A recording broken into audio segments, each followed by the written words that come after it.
fellow Americans. We're facing an inflection point in history.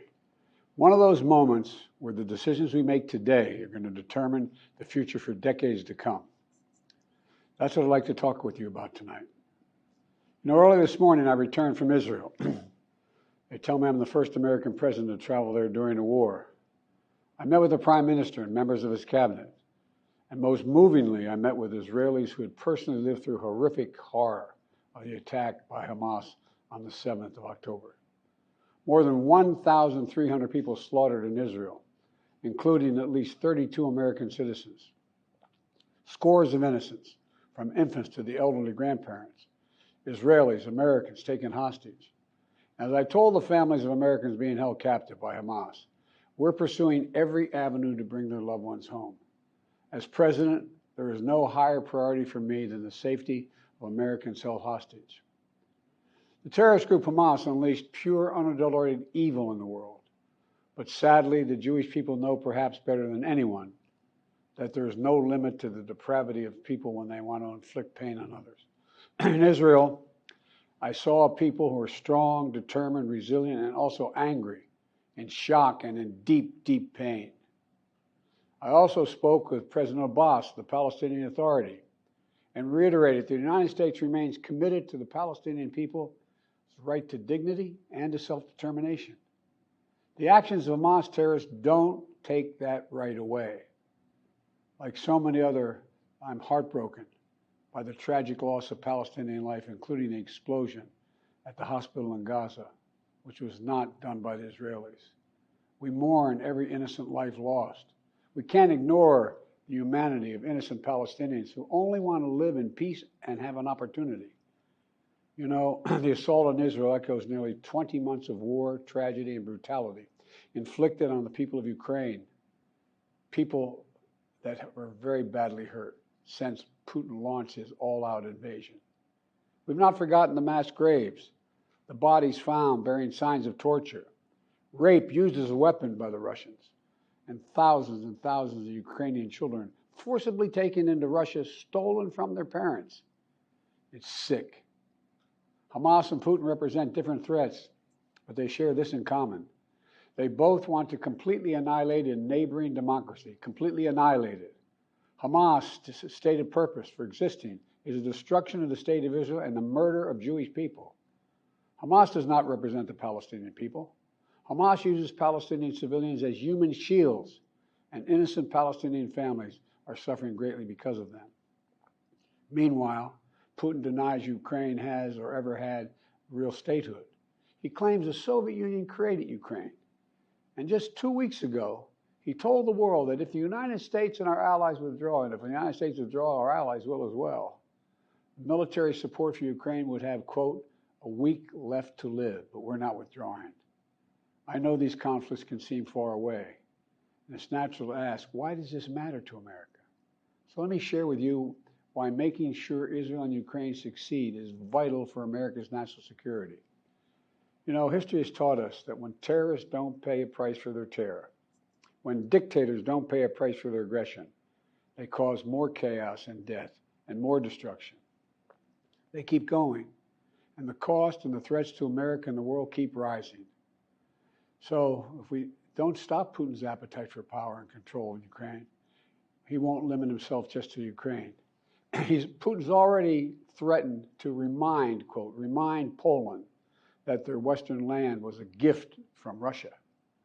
One of his top advisors, a former president of Russia, has called Estonia, Latvia, and Lithuania Russia's Baltic provinces. These are all NATO allies. For 75 years, NATO has kept peace in Europe and has been the cornerstone of American security. And if Putin attacks a NATO ally, we will defend every inch of NATO which the treaty requires and calls for. We'll have something that we do not seek. Make it clear, we do not seek. We do not seek to have American troops fighting in Russia or fighting against Russia. Beyond Europe, we know that our allies, and maybe most importantly our adversaries and competitors, are watching. They're watching our response in Ukraine as well. And if we walk away and let Putin erase Ukraine's independence, would-be aggressors around the world would be emboldened to try the same. The risk of conflict and chaos could spread in other parts of the world, in the Indo-Pacific, in the Middle East, especially in the Middle East. Iran is supporting Russia in Ukraine, and it's supporting Hamas and other terrorist groups in the region, and will continue to hold them accountable, I might add. The United States and our partners across the region are working to build a better future for the Middle East. One where the Middle East is more stable, better connected to its neighbors, and through innovative projects like the India-Middle East-Europe Rail Corridor that I announced this year at the summit of the world's biggest economies. More predictable markets, more employment, less rage, less grievances, less war when connected. It benefits the people who would benefit the people of the Middle East and would benefit us. American leadership is what holds the world together. American alliances are what keep us, America, safe. American values are what make us a partner that other nations want to work with. To put all that at risk, if we walk away from Ukraine, if we turn our backs on Israel, it's just not worth it. That's why tomorrow I'm going to send to Congress an urgent budget request to fund America's national security needs, to support our critical partners, including Israel and Ukraine. It's a smart investment that's going to pay dividends for American security for generations. Help us keep American troops out of harm's way.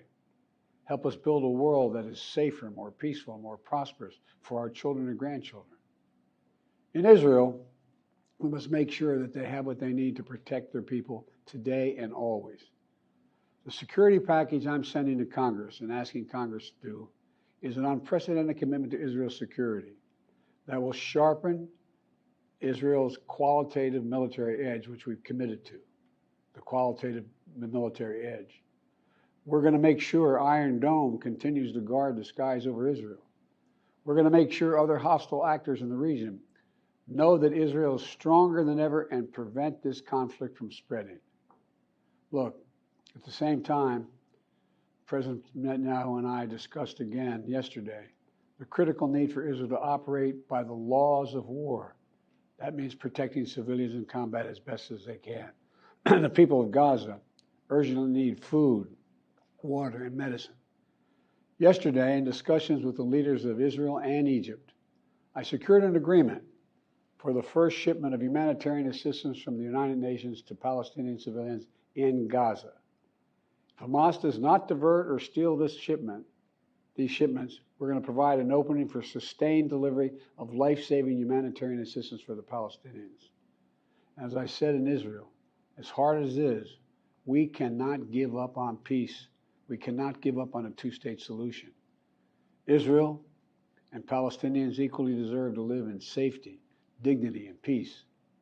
You know, and here at home, we have to be honest with ourselves. In recent years, too much hate has given too much oxygen, fueling racism, the rise of anti-Semitism, and Islamic phobia, right here in America. It's also intensified in the wake of recent events that led to the horrific threats and attacks that both shock us and break our hearts. On October 7th, terror attacks have triggered deep scars and terrible memories in the Jewish community. Today, Jewish families worried about being targeted in school, wearing symbols of their faith walking down the street, or going out about their daily lives. You know, I know many of you in the Muslim American community, the Arab American community, the Palestinian American community, and so many others are outraged and heartened, saying to yourselves, here we go again with Islamophobia and distrust we saw after 9/11. Just last week, a mother was brutally stabbed. A little boy, here in the United States, a little boy who just turned 6 years old was murdered in their home outside of Chicago. His name was Wadiha, a proud American, a proud Palestinian American family. We can't stand by and stand silent when this happens. We must, without equivocation, denounce anti-Semitism. We must also, without equivocation, denounce Islamophobia. And to all you hurting, those of you hurting, I want you to know I see you. You belong. And I want to say this to you. You're all America. You're all America. This is in a moment, in moments like these, when fear and suspicion, anger and rage run hard, that we have to work harder than ever to hold on to the values that make us who we are. We're a nation of religious freedom, freedom of expression. We all have a right to debate and disagree without fear of being targeted in schools or workplaces or in our communities. I must renounce violence and vitriol. See each other not as enemies, but as fellow Americans. When I was in Israel yesterday, I said that when America experienced the hell of 9/11, we felt enraged as well. While we sought and got justice, we made mistakes. So I cautioned the government of Israel not to be blinded by rage. And here in America, let us not forget who we are. We reject all forms of hate, whether against Muslims, Jews, or anyone. That's what great nations do, and we are a great nation. On Ukraine, I'm asking Congress to make sure we can continue to send Ukraine the weapons they need to defend themselves and their country without interruption, so Ukraine can stop Putin's brutality in Ukraine. They are succeeding. When Putin invaded Ukraine, he thought he would take Kyiv and all of Ukraine in a matter of days. Well, over a year later, Putin has failed, and he continues to fail. Kyiv still stands because of the bravery of the Ukrainian people. Ukraine has regained more than 50% of the territory Russian troops once occupied, backed by U.S.-led coalition of more than 50 countries around the world, all doing its part to support Kyiv. What would happen if we walked away? We are the essential nation. Meanwhile, Putin has turned to Iran and North Korea to buy attack drones and ammunition to terrorize Ukrainian cities and people. From the outset, I've said, I will not send American troops to fight in Ukraine.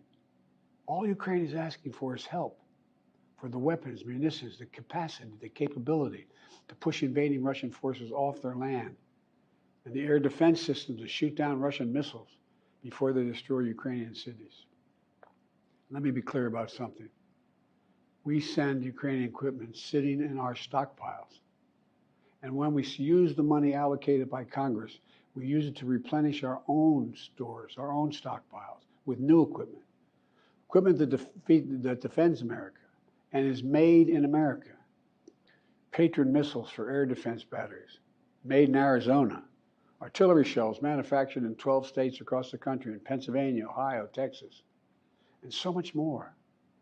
You know, just as in World War II, today patriotic American workers are building the arsenal of democracy and serving the cause of freedom.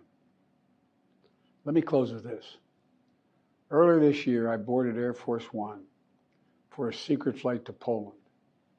There I boarded a train with blacked out windows for a 10-hour ride each way to Kyiv, to stand with the people of Ukraine ahead of the one-year anniversary of their brave fight against Putin. I'm told I was the first American to enter a war zone not controlled by the United States military since President Lincoln. With me was just a small group of security personnel and a few advisors. But when I exited that train and met President Zelensky, I didn't feel alone.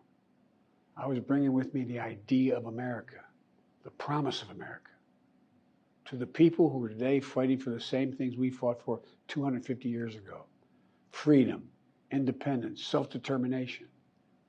And as I walked through Kyiv with President Zelensky, with air raid sirens sounding in the distance, I felt something I've always believed, more strongly than ever before.